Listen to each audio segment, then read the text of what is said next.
అనుకుంటే తిరుపతి కాదు అని అనుకుంటే ఇక్కడ రండి, హాయిగా దర్శనం చేసుకొని ఇష్టం ఉన్నట్టు తిరగచ్చు.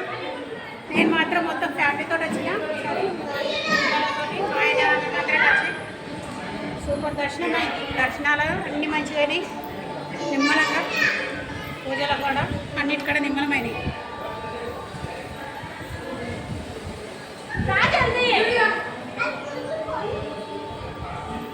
ఇవి ఏంటంటే మెట్లు మనకు తిరుపతిలో పాదలు మొక్కుకొని పైకెక్తాం కదా, ఆ మెట్లే ఇవి. అయితే 108 ఉన్నాయన్నమాట. ఇవి 108 తోటి మనము ఆయన దేవుళ్ళని అనేటప్పుడు 108 చదువుతాం కదా ఆయన మంత్రాలు, కాబట్టి ఆ మంత్రాల లెక్క ఇది పెట్టిండు. 108 మెట్లు ఎక్కినామంటే తిరుపతి కొండ ఎక్కినట్టు.